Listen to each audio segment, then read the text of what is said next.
Olá, estudante, como vai? Espero que você esteja bem. Bem-vindo ao Se Liga na Educação. Meu nome é Jorge, sou professor de língua portuguesa do 8º ano. E hoje nós estamos aqui com a nossa colega Mariana, que vai ser a nossa intérprete de Libras. Na aula de hoje, nós vamos falar sobre valores humanos na literatura, o conto. O cronograma para o nosso bimestre, ele aconteceu dessa maneira. A aula 1, nós falamos sobre textos argumentativos, resumo é resenha. Aula 2, textos da cultura digital, informação e opinião. Aula 3, peças publicitárias, adequação ao público-alvo. E hoje a nossa quarta aula, encerrando esse conjunto de aulas do primeiro bimestre, valores humanos na literatura, o conto. A nossa habilidade para a aula de hoje é inferir a presença de valores sociais, culturais e humanos e de diferentes visões de mundo em textos literários, reconhecendo nesses textos formas de estabelecer múltiplos olhares sobre as identidades, sociedades e culturas e considerando a autoria e o contexto social e histórico de sua produção. Essa habilidade ela é bem abrangente, mas hoje nós vamos focar em perceber valores humanos nos textos literários e vamos fechar mais ainda tratando do conto, que é um texto literário, ok? Porque essa habilidade ela é bem abrangente, ela trata de todos os textos literários, né? De valores sociais, culturais e humanos. Nós vamos focar hoje nos valores humanos, ok, gente? Textos literários. Um texto literário é uma obra escrita que vai além da mera transmissão de informações ou fatos, buscando expressar ideias, emoções e reflexões de forma artística. Então, o texto literário ele não está necessariamente ligado a um fato, né, que tenha acontecido, um acontecimento real. Ele não tem esse compromisso de relatar, né, como se fosse uma notícia. Ele é um texto fictício. Ele pode até se relacionar aos fatos, porque se relaciona com a vida, é claro, mas de uma forma fictícia. Tá ok? Os textos literários são ferramentas valiosas para o desenvolvimento da linguagem, da oralidade, do conhecimento de diversas histórias, além de serem importantes para o enriquecimento e ampliação do vocabulário. Então, gente, o texto literário, além dele ajudar na ampliação do vocabulário, que é uma coisa importante para nós, hoje em dia faz muito falta isso. É muito comum a gente ouvir pessoas falarem, olha, eu não estou escrevendo bem, eu não consigo entender alguma coisa que eu leio. Por quê? Porque está faltando essa prática da leitura, está faltando esse conhecimento de vocabulário. Então, o texto literário, ele ajuda muito nesse sentido. Porque você vai ler um texto que é gostoso de ler, um texto que está contando uma história, um texto em que você pode se divertir com ele e você vai assimilando o vocabulário e assimilando até sem estudar as regras gramaticais da nossa língua, né? A literatura nos ajuda, do ponto de vista do humano, a nos constituir, ou seja, ela nos ajuda também a formar nós mesmos, né? A formar o nosso caráter, a formar o nosso ser como cidadão. Por quê? Ela vai trazendo informações, vai trazendo emoções, vai trazendo ideias e alguns conceitos que a gente vai formando por meio da leitura. A gente vai ampliando a nossa mente. Ok? A literatura é uma arte que tem a palavra como matéria-prima, né? Se você for fazer um bolo, você vai ter aquela matéria-prima do bolo, né? A farinha, o ovo, o açúcar, né? E na literatura, qual que é essa matéria-prima? É a palavra. Então nós temos a palavra como a matéria-prima da literatura. Os textos literários não são funcionais. Eles apresentam grande subjetividade e também plurissignificação. Então, eles não são funcionais. O que seriam textos que não são funcionais? São os textos funcionais são aqueles que se destinam a ajudar o leitor a realizar uma tarefa. Eles são chamados de funcionais, pois ajudam a executar uma função. Então, o texto literário não tem esse compromisso de dar uma instrução para você fazer uma função. Por isso que ele não é um texto funcional. Ele é um texto realmente que vai trazer histórias para a gente e ele é um texto que apresenta muita subjetividade e plurissignificação. O que seria a subjetividade? A subjetividade, gente, é essencialmente pessoal e singular para cada indivíduo. Então, é uma coisa bem individual. Cada um tem a sua subjetividade. Reflete-se na maneira única com que um autor escreve, caracterizando-se como uma marca distintiva de cada escritor. Cada autor, quando está escrevendo a sua história, o seu texto literário, ele vai trazer a marca dele. Ele tem a individualidade dele, ele tem a subjetividade dele. Baseado, provavelmente, nas vivências que ele teve, né? Que vai também se misturar com as nossas vivências e o texto vai ganhando vida, vai virando outro texto na medida que a gente lê. Eu leio um texto, tenho uma interpretação e uma vivência com esse texto, você lê e tem outra, de acordo com o nosso contexto. Frequentemente, essa subjetividade se revela no desenvolvimento do enredo, nas temáticas que o texto literário aborda e na construção das ideologias que ele promove. Então, essa subjetividade, a gente percebe a subjetividade de um autor, de outro, uma característica de um autor ou de outro, por quê? Porque a gente percebe na maneira que o enredo é escrito por eles. O enredo é o quê? É a história contada em si. É aquela questão de você ter uma situação inicial, né? Aí tudo tá feliz e tranquilo numa bela floresta, lindinha, cheia de flores, tudo em paz. Aí, de repente, surge um problema, né? Aparece um monstro que quer destruir o ambiente. Então, aí surge um problema, aí começa a desenvolver a história, né? É uma batalha contra esse monstro. Aí essa história chega no clímax, quer dizer, agora tem que resolver. Aparece um herói que enfrenta esse monstro e agora ou o monstro vai destruir a floresta ou vai ser destruído, vamos ver o que vai acontecer. O clímax. Quando chega nesse clímax, acontece o enredo, que é o fechamento da história, né? Geralmente o monstro é vencido, né? E a floresta passa a viver feliz para sempre. Quer dizer, eu tô fazendo essa coisa bem infantil, mas para a gente entender o quê? Que isso é um enredo, né? Que cada autor coloca de uma maneira. Nós temos também o tema, né? Cada autor prefere um determinado tema, a gente percebe que ele desenvolve melhor determinado tema, determinado assunto, e também as ideologias que o texto traz para a gente. Às vezes, entre linhas, ou às vezes com exemplos, a gente pensa e a gente desenvolve uma ideologia, né? Hoje a nossa aula é perceber valores humanos no texto, né? Tem muito a ver com essa questão. A plurissignificação é um conceito importante porque é nele que podemos ver a capacidade do texto literário de dar diversas interpretações para um mesmo texto. Então, o que acontece? Nós temos um assunto que foi escrito em algum texto, e os textos literários permitem com que nós possamos escrever vários outros textos com aquele mesmo tema, com aquele mesmo assunto. Então nós temos uma plurissignificação, um significado não é nem aumentado, é somado, são vários significados para o mesmo assunto. Exemplos de textos literários: poemas, fábulas, dramas, romances, crônicas, contos. Nós vamos falar hoje sobre os contos, ok? O conto é um texto narrativo em que os acontecimentos da história são contados descrevendo-se as personagens, o lugar e a época.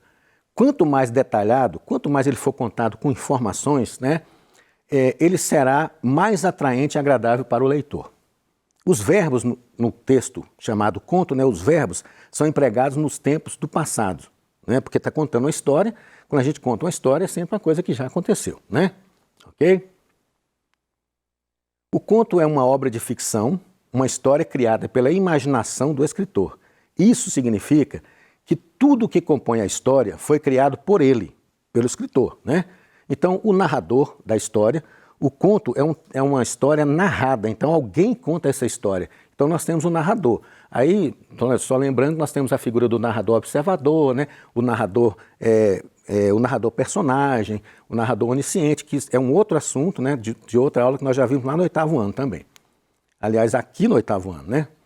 Então, nós temos o narrador, nós temos as personagens, né, quem são as pessoas que foram criadas pelo escritor, né, para compor aquela história. O modo como esses personagens agem, ou seja, o escritor dá uma personalidade, né, para essas personagens, ok? É um perfil psicológico, né? Então, nós vemos o que falam, o que esses personagens falam, onde que acontecem os fatos, quando esses fatos acontecem, durante quanto tempo, enfim, a história e o jeito de contar essa história é uma característica de cada autor. O conto é uma narrativa curta que trata de um episódio marcante na vida de uma personagem. Geralmente o conto é uma história rápida de um evento, de um acontecimento que envolve um personagem protagonista.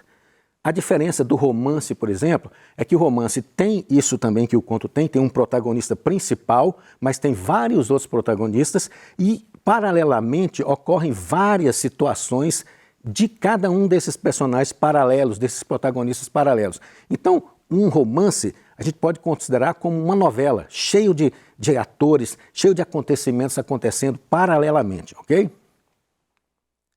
No conto, o narrador simplesmente narra uma história seguindo a estrutura tradicional da narrativa, que eu tinha falado para vocês. Situação inicial de equilíbrio, tudo está bem no começo, o conflito, de repente, algo complica a situação e a vida das personagens, vem o clímax, que é um momento de maior tensão e suspense, e o fecho, que é o fim do problema. O conto é um gênero textual que apresenta um único conflito. A linguagem pode ser formal ou informal, dependendo do que quiser transmitir. O narrador pode ser personagem, sempre em primeira pessoa, ou observador na terceira pessoa. Se eu for um narrador e eu participo da história, eu vou trabalhar com a primeira pessoa, eu vou contar, eu estava naquele momento, naquela floresta e percebi que o monstro estava se aproximando. Se eu for um narrador observador, eu não participo da história. Eu tenho que falar o seguinte, estava o Giorgio lá naquela floresta e ele percebeu que o monstro estava se aproximando. Eu trato o meu personagem como ele, né? E se eu estiver participando, eu trato como eu ou nós, participando da mesma história, ok? Na literatura, os valores humanos são frequentemente explorados e celebrados, oferecendo conhecimentos profundos sobre a natureza humana e a sua complexidade. Autores utilizam suas obras para refletir sobre questões morais, éticas, existenciais, transmitindo mensagens sobre virtudes como a coragem, a bondade, a justiça e a compaixão. Então, os valores humanos estão sempre sendo explorados no texto literário, né? Os autores trabalham com a complexidade do ser humano e sempre abordam valores como coragem, bondade, justiça e compaixão. Esses valores são representados através de personagens que enfrentam dilemas, desafios e transformações, proporcionando aos leitores uma oportunidade de reflexão sobre as suas próprias crenças e ações. Ao destacar e examinar os valores humanos, a literatura não apenas enriquece a nossa compreensão do mundo, mas também nos convida a cultivar uma maior consciência de nós mesmos e dos outros. Então, quando você busca na literatura perceber os valores humanos para você tirar uma lição para você, um aprendizado para você, ela nos convida a cultivar uma maior consciência de nós e dos outros ao nosso redor. Agora vamos comentar sobre valores humanos observados em alguns contos, curtos e pequenos trechos desse gênero, porque aqui nós não podemos trazer, às vezes, um conto inteiro, né? Então, trazer uns pequenos trechos só para a gente perceber essa questão de valores. Atividade 1. Leia o conto A Cumbuca de Ouro e os Marimbondos, que é um conto popular de Pernambuco, no qual 2 homens protagonizam a história. Em seguida, responda o que se pede. 2 homens participam dessa história, que é um conto popular lá do estado de Pernambuco, no nordeste do Brasil, né? Os contos populares são transmitidos ao longo de milênios, têm sido passados de geração em geração. Embora os personagens muitas vezes sejam animais, essas narrativas abordam questões profundamente humanas.